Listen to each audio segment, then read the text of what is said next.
Bismillahirrahmanirrahim. Assalamualaikum warahmatullahi wabarakatuh. Perkenalkan, nama saya Pratama.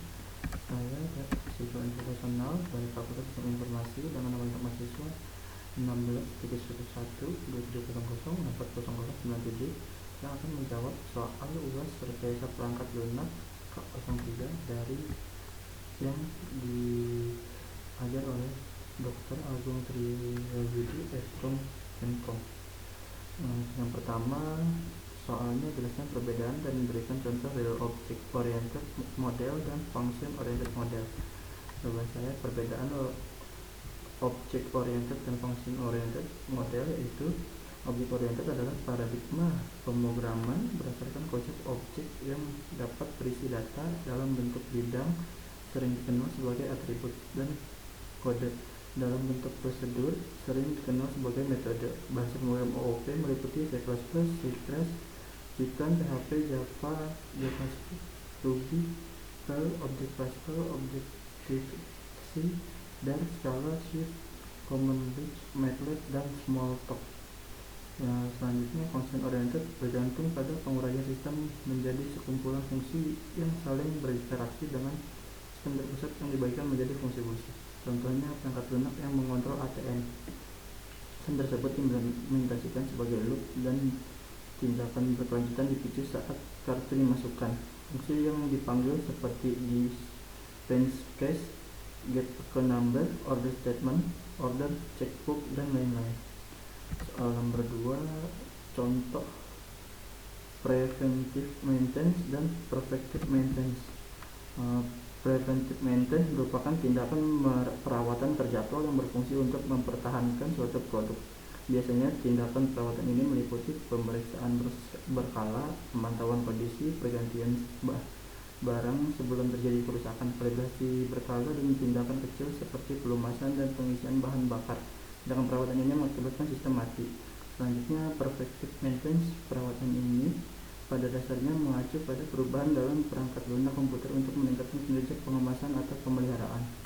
Soal nomor 3, jelaskan istilah quality of design, quality of conformance, quality control. Yang pertama, quality of design atau mutu rancangan merupakan sebuah fungsi dari berbagai spesifikasi produk. Mutu rancangan berbeda-beda antara produk satu dengan yang lain.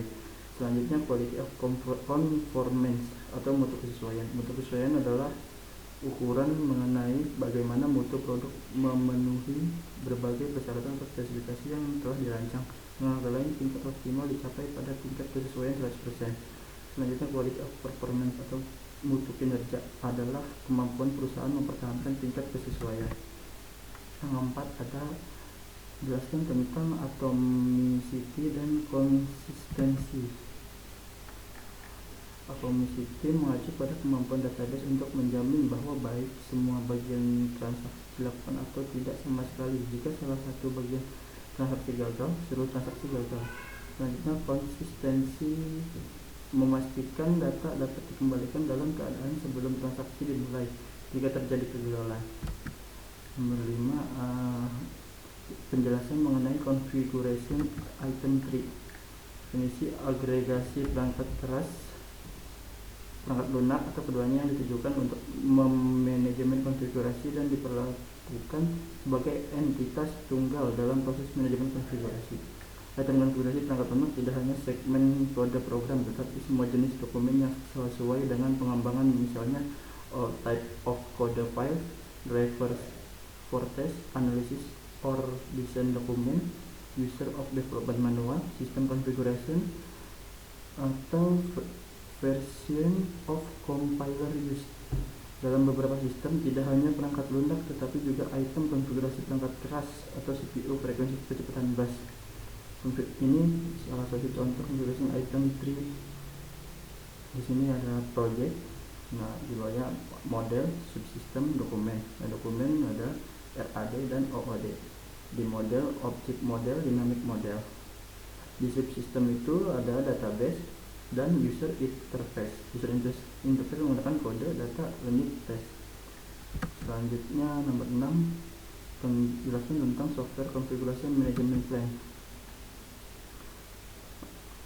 Software configuration management plan yaitu software dimulai Software Configuration Management Plan dimulai selama fase awal proyek. Hasil dari tahap perencanaan SCM adalah Software Configuration Management Plan yang mungkin diperpanjang atau direvisi selama sisa proyek. SCM dapat mengikuti standar publik seperti IEEE 828 atau standar internal, misalnya khusus perusahaan. Mendefinisikan jelas dokumen yang akan dikelola dan skema penamaan dokumen. Menentukan siapa yang bertanggung jawab atas prosedur SCM dan pembuatan baseline. Mendefinisikan kebijakan untuk kontrol perubahan dan manajemen versi. Menjelaskan alat yang harus digunakan untuk membantu proses SCM dan batasan apapun dalam penggunaannya.